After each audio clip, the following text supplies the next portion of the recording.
আমরা মুসলমান হয়েছি, কিন্তু নবীজির কয়টা মেয়ে এবং কয়টা ছেলে হয়েছিল এই প্রশ্ন যদি করা হয় অনেকেই পারবো না। আছে না এরকম? আছে, অনেক আছে। নবীজির কয়টা মেয়ে ছিল বলেন? 4টা। নবীজির 4টা মেয়ে ছিল, তার মধ্যে সর্বশেষ একদম ছোট মেয়ে হলো হযরত ফাতেমা রাদিয়াল্লাহু তাআলা আনহা। হযরত ফাতেমা রাদিয়াল্লাহু তাআলা আনহা নবীজির একদম ছোট্ট একটা কন্যা ছিল, জান্নাতের সর্দারিনী ছিলেন, এবং হযরত আলী রাদিয়াল্লাহু তাআলা আনহুর বিবি ছিলেন। হযরত হাসান এবং হুসাইনের আম্মা ছিলেন, বলেন সুবহানাল্লাহ। এরকম মহিলা, এরকম মেয়ে এত কষ্ট করেছে তার জীবনে, এরকম কষ্ট কেউ করেন নাই। নবীর মেয়ে হয়ে কষ্ট করেছে। কি করেছেন? নবীর মেয়ে কষ্ট করেছেন। বর্ণনায় আসছে মা ফাতেমার ঘরে ঘুমানোর জন্য, শোয়ার জন্য মাত্র একটা বালিশ ছিল, যে বালিশের কভার হলো চামড়া দিয়ে গটানো। কি দিয়ে? চামড়া দিয়ে। ওই বালিশের ভিতরে যে তুলা থাকে, এই তুলা ছিল হচ্ছে খেজুর গাছের ছাল। বলেন না, কি ছিল? খেজুর গাছের ছাল। এই চামড়া এবং খেজুর গাছের ছাল দিয়ে বানানো একটা বালিশ ছিল। মুসলমান ভাইরা রে আমার, আমার আপনার ঘরে কত সুন্দর চৌকি, কত সুন্দর খাট, কত সুন্দর পালং। আর মা ফাতেমার ঘরে একটা খাট তো দূরের কথা, মাত্র সামান্য একটা ছোট্ট চৌকি ছিল। কি ছিল? ছোট্ট একটা চৌকি ছিল, যে চৌকিতে আলী এবং মা ফাতেমা কি শয়ন করেছেন। বর্ণনায় আসছে এমন একটা ছোট্ট চৌকি, যদি মাথার দিকে একটু যদি আটে তাহলে পায়ের দিকে আটে না, অথবা পায়ের দিকে যদি আটে মাথার দিকে আটে না। এরকম ভাবে ওই চৌকিতেই ঘুমান। কি করেন? ওই চৌকিতেই ঘুমান। আর একটা কম্বল ছিল মুসলমান, মাত্র একটা কম্বল ছিল। বর্ণনায় আসছে এমন একটা কম্বল ছিল, মাথার দিকে যদি হয় পায়ের দিকে হয় না, আর পায়ের দিকে যদি হয় মাথার দিকে হয় না। এরকম কষ্ট ছিল মা ফাতেমার। কি ছিল? মা ফাতেমার এরকম কষ্ট ছিল। হযরত আলী রাদিয়াল্লাহু তাআলা আনহু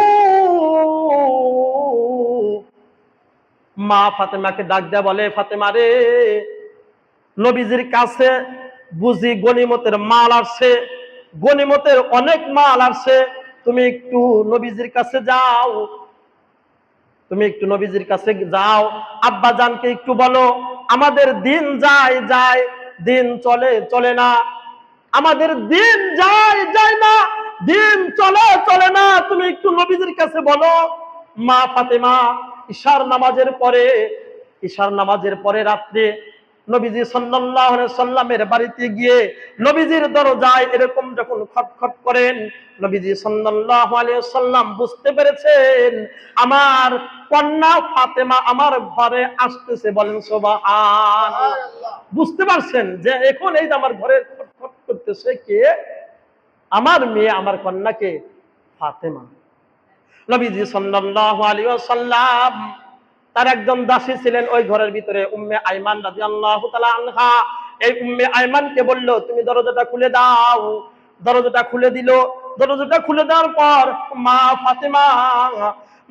ফাতেমা হুজুর সাল্লাল্লাহু আলাইহি ওয়াসাল্লামকে ডাক দেয়া বলে, আব্বাজান, আমাদের ঘরে তো কোনো খাবার দাবার তো দূরের কথা, আমাদের ঘরে একটা শোয়ার জন্য বালিশ পর্যন্ত নাই, আমাদের ঘরে একটা কম্বল পর্যন্ত নাই, আমাদের ঘরে একটা চৌকি পর্যন্ত নাই, তো আমাদের জন্য একটু খাবার দাবারের ব্যবস্থা করেন না, আমাদের জন্য একটু খাবার দাবারের ব্যবস্থা করেন না।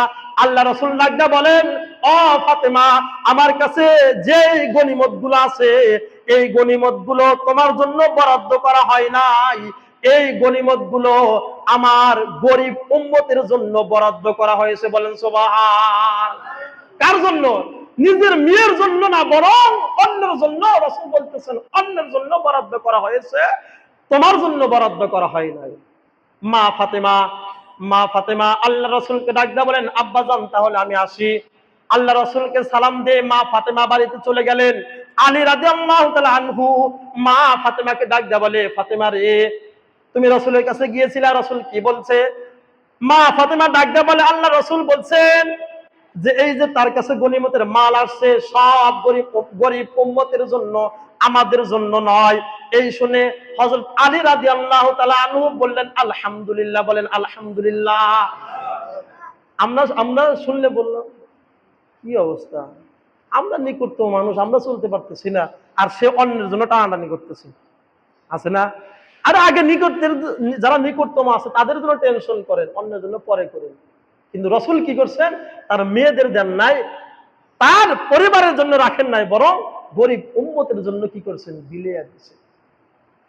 ওই রাত্রে বর্ণনায় আসছে, ওই রাত্রে আল্লাহ রাসূল সাল্লাল্লাহু আলাইহি সাল্লাম যখন ঘুমাইতে গেছেন, আর ঘুম আসে না।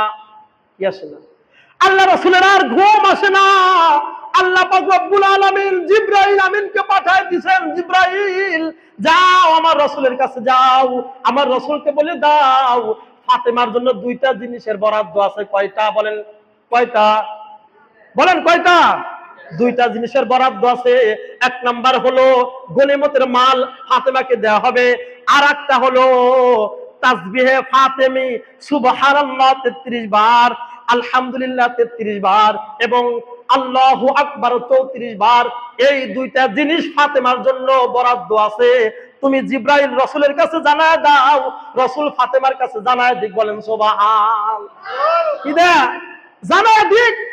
জিবরাইল আমিন ওই রাত্রে গেলেন, রাসূলের কাছে গেলেন, রাসূলকে জানায় দিলেন। রাসূল পরের দিন ফজর নামাজ আদায় করে ফাতেমার ঘরে গেছেন। ফাতেমাকে ডাক দা বলতেছেন, মা ফাতেমা রে, তোমার জন্য দুইটা বরাদ্দ জিনিস আছে। এক নাম্বার হলো গনিমতের মাল, আর দ্বিতীয় নাম্বার হলো আল্লাহর পাঠানো তাসবিহ, আল্লাহর পাঠানো দোয়া। এই দুইটা জিনিসের মধ্যে যে জিনিসটা তোমার ভালো লাগে সেটা তুমি নিবা। মা ফাতেমা এত কষ্ট সহ্য করার পর, এত কষ্ট সহ্য করার পর মা ফাতেমা গনিমতের মাল থেকে নিলেন না। বলেন আল্লাহ যদি আমার জন্য তাসবিহ পাঠায় থাকেন, তাহলে আমি ফাতেমা আল্লাহর পাঠানো তাসবিহ নেব। বলেন সুবহান। কি নিলেন? 33 বার সুবহানাল্লাহ বলেন নাকি? 33 বার সুবহানাল্লাহ বলেন। সুবহানাল্লাহ, আলহামদুলিল্লাহ, আল্লাহু আকবার। রাসূল ডাক দিয়া বলেন, এই তাসবিহে ফাতেমি যারা পাঠ করবে, এই তাসবিহে ফাতেমি যারা পাঠ করবে, তাদের সংসার জীবনে কোনো প্রকারের কষ্ট হবে না। বলেন সুবহানাল্লাহ। বর্ণনায় আসছে হযরত আলী রাদিয়াল্লাহু তাআলা আনহু এবং মা ফাতেমা মৃত্যুর আগ পর্যন্ত কোনো একটা দিন এই তাসবিহে ফাতেমি ছাড়েন নাই। বলেন সুবহান। কি করেন নাই? কোনো দিন ছাড়েন নাই। এলে কি মা ফাতেমা। এই জন্য মুসলমান ভাইরা আমার, বেশি বেশি কি তাসবিহ ফাতেমি 33 বার সুবহানাল্লাহ, 33 বার আলহামদুলিল্লাহ এবং 34 বার আল্লাহু আকবার কি পাঠ করা। মুসলমান ভাইরা আমার, আল্লাহর একজন বিশাল বড় পয়গম্বর ছিলেন, বিশাল বড় নবী ছিলেন, নবী সুলাইমান আলাইহিস সালাম। নাম শুনছেন? নাম শুনেন নাই? কি নাম? হযরত সুলাইমান আলাইহিস সালাতু ওয়াস সালাম। কি গরিব নবী ছিলেন না ধনী নবী ছিলেন? হায় হায়, কি বলে, গরিব তো দূরের কথা, বরং সারা পৃথিবীর বাদশাহ ছিলেন। বলেন সুবহান। মুসলমানদের সবচেয়ে বড় বাদশাহ ছিলেন হযরত সুলাইমান আলাইহিস সালাতু ওয়াস সালাম এবং হযরত যুলকারনাইন। কি হযরত যুলকারনাইন, এই দুইজন মুসলমানদের সবচেয়ে বড় বাদশাহ ছিলেন। যেই সুলাইমান আলাইহিস সালাতু ওয়াস সালামের কথা প্রত্যেকটা প্রাণী বুঝতে পারতো। বলেন সুবহানাল্লাহ। পানির মাছ পর্যন্ত বুঝতে পারতো, জঙ্গলের পশু পাখি পর্যন্ত বুঝতে পারতো, এমনকি জিন পর্যন্ত বুঝতে পারতো। বলেন সুবহানাল্লাহ। এই হযরত সুলাইমান পয়গম্বর আলাইহিস সালাতু ওয়াস সালাম এত বড় একজন বাদশাহ, তার একটা আশা যে এই পৃথিবীর মধ্যে, এই দুনিয়ার মধ্যে যত রকমের প্রাণী আছে, যত রকমের মাখলুকাত আছে, সব মাখলুকাতকে হযরত সুলাইমান পয়গম্বর আলাইহিস সালাতু ওয়াস সালাম দাওয়াত দিয়ে খাওয়াইবেন। বলেন সুবহানাল্লাহ। বুঝতে পারছেন? কি কি করবেন? দাওয়াত দিয়ে এই পৃথিবীতে যত প্রাণী আছে, যত মাখলুকাত আছে, সব মাখলুকাতকে হযরত সুলাইমান আলাইহিস সালাতু ওয়াস সালাম কি করবেন? দাওয়াত দিয়ে খাওয়াইবেন। হযরত সুলাইমান আলাইহিস সালাতু ওয়াস সালাম এই কথা আল্লাহ পাক রব্বুল আলামিনকে ডাক দিয়ে বলেন, আল্লাহ, আমার যত ধন সম্পদ আছে এই ধন সম্পদ থেকে আমি কিছু ধন সম্পদ, কিছু টাকা পয়সা দিয়ে, কিছু অর্থ করে দিয়ে এই পৃথিবীতে যত প্রাণী আছে সবাইকে দাওয়াত দিয়ে খাওয়াইতে চাই। সুবহানাল্লাহ বলেন না? দাওয়াত দিয়ে খাওয়াইতে চাই। আল্লাহ পাক রব্বুল আলামিন বলেন, কয়দিনে খাওয়াইবা? কয়দিনে খাওয়াইবা? হযরত সুলাইমান আলাইহিস সালাতু ওয়াস সালাম বলেন, একদিন। কয় এত সময় দেওয়া যাবে না। একদিন। আবার কি বলতেছে, এত সময় দেওয়া যাবে না। হযরত সুলাইমান পয়গম্বর ডাক দিয়ে বলেন, তাহলে আধা বেলা। কয় তাই বেশি। কি বলেন? কয় তাই বেশি। আচ্ছা ঠিক আছে, আধা বেলার ভিতরেই যত প্রাণী আছে এই প্রাণীগুলোকে তুমি খেয়ে কি করবা? শেষ করায় দিবে। হযরত সুলাইমান পয়গম্বর আলাইহিস সালাতু ওয়াস সালাম 6 মাস হয়ে যায়, 1 বছর হয়ে যায়, 2 বছর হয়ে যায়, এরকম ভাবে 2-3 বছর ধরে তার বাড়িতে শুধু রান্না আর রান্না। বলেন সুবহানাল্লাহ। মানে সারা বিশ্বের প্রত্যেকটা প্রাণীকে খাওয়াইবে, তাহলে তো 6 মাস যাবত 1 বছর পর্যন্ত রান্না করতে লাগবে। কি বলেন? মাত্র 200 মানুষকে খাওয়ানোর জন্য 3 দিন আগে থেকে কি রেডি করা হয়, 3 দিন আগে থেকে ডেক নিয়ে যান, 3 দিন 4 দিন আগে থেকে কি করেন, সবকিছু প্রস্তুত করে রাখেন। আর সারা পৃথিবীর যত প্রাণী আছে সকল প্রাণীকে খাওয়াইবেন মাত্র 1 বেলার ভিতরে কি আধা বেলার ভিতরে খাওয়াইবেন, তাহলে তো সময় লাগবেই। এবার যখন 1 বছর 2 বছর পরে পাকানো হয়ে গেল, রান্না বান্না শেষ হয়ে গেল, হযরত সুলাইমান আলাইহিস সালাতু ওয়াস সালাম আল্লাহ পাক রব্বুল আলামিনকে ডাক দিয়ে বলেন, আল্লাহ, আমার সব রান্না বান্না হয়ে গেছে, এবার আপনার মেহমানের অপেক্ষায় আমি আছি। বলেন সুবহানাল্লাহ। এবার আমি আপনার মেহমানের অপেক্ষায় রইছি। আল্লাহ পাক রব্বুল আলামিন ডাক দিয়ে বলেন, সুলাইমান, পানির ভিতরে, জলের ভিতরে এক ধরনের প্রাণী থাকে, আর একটা হলো স্থলের ভিতরে, মাটির উপরে, জমিনের উপরে এক ধরনের প্রাণী থাকে। তাহলে কোন প্রাণীগুলোকে আগে তুমি খাওয়াইবা? বুঝুন না? একটা হলো স্থলে আর একটা কি জলে। তো কোন প্রাণীকে আগে খাওয়াইবা? হযরত সুলাইমান আলাইহিস সালাতু ওয়াস সালাম ডাক দিয়ে বলেন, স্থলে যে সকল প্রাণী থাকে সেগুলো তো আমার আশেপাশেই থাকে, আর জলে যেগুলো প্রাণী থাকে সেগুলো তো দূরেই থাকে। তাহলে জলের প্রাণীগুলোকেই আমি আগে খাওয়াইবো। বলেন সুবহানাল্লাহ। বলে না, কয় দূরের মানুষগুলো আগে খাওয়াই দেই, এরপরে আমরা বাড়ির যেগুলো আছে সেগুলো আমরা পরেই খাবো। এরকমই তো করেন। কি বলেন? এরকম করেন না? এরকমই হযরত সুলাইমান আলাইহিস সালাতু ওয়াস সালাম কি করলেন, জলের ভিতরে, পানির ভিতরে যে সকল প্রাণী থাকে সেই প্রাণীগুলোর খাবারের ব্যবস্থা আগে করলেন। আল্লাহ পাক রব্বুল আলামিন জলের ভিতর থেকে একটা মাছ পাঠায় দিছেন। কয়টা মাছ? একটা মাছ পাঠায় দিছেন। একটা মাছ পাঠায় দিছেন। এই একটা মাছ বিশাল বড় একটা মাছ। এই মাছ হযরত সুলাইমান আলাইহিস সালাতু ওয়াস সালামের কাছে গিয়ে বলতেছে, আসসালামু আলাইকুম।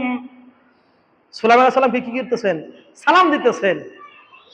বলতেছেন, আল্লাহর নবী, আপনি নাকি পুরা জগতে যত প্রাণী আছে সবাইকে দাওয়াত করছেন। কয় হ্যাঁ। কয় দাওয়াতের মধ্যে আমি একজন। বিশাল বড় একটা মাছ এসে বলতেছে যে আমি দাওয়াতের মধ্যে আমি একজন।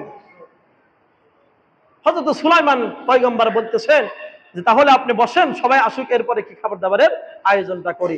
মাছ বলতেছে যে না, আমার সময় খুবই কম, আমাকে তাড়াতাড়ি যেতে হবে, আপনি আমাকে তাড়াতাড়ি কি খাওয়াই দিয়ে দেন। হযরত সুলাইমান আলাইহিস সালাতু ওয়াস সালাম ওই মাছের জন্য কি করছেন? খাবারের রেডি করছেন। মাছ যখন খাবার শুরু করছে, হযরত সুলাইমান আলাইহিস সালাতু ওয়াস সালামের 1 বছরের রান্না, 1.5 বছরের রান্না, 2 বছরের রান্না, যত রান্না করছিলেন সব খাবার সহ, চাটাই সহ, থালা বাসন সহ, ব্যাগ সহ ওই বিশাল বড় একটা মাছ একাই খেয়ে ফেলছে। বলেন সুবহান। কি করছে? এই একটা মাছই কি করছে? খেয়ে ফেলছে। হযরত সুলাইমান পয়গম্বর বলতেছে, এরকম পেটুক তো আমি কখনো দেখি নাই। মাছ ডাক দেয়া বলে, নবী পয়গম্বর, আপনি মাত্র এরকম করে 1 বক্ত খাওয়াইলেন, আর আমার আল্লাহ এরকম করে প্রত্যেক দিন আমার জন্য 3 বেলা খাওয়ায়া দেন, বলেন সুবহান। রিজিকের মালিক কে? বলেন না কে? আল্লাহ পাক রব্বুল আলামিন আমাদের সকলকে রিজিকের মালিক আল্লাহ এই কথার উপর অটল রেখে দুনিয়া থেকে যাওয়ার তৌফিক দান করুন, বলেন আমিন। আখির দাওয়ানা আলহামদুলিল্লাহি রাব্বিল আলামিন। যারা সুন্নাত পড়েন নাই 4 রাকাত ক্বাবলাল জুমআ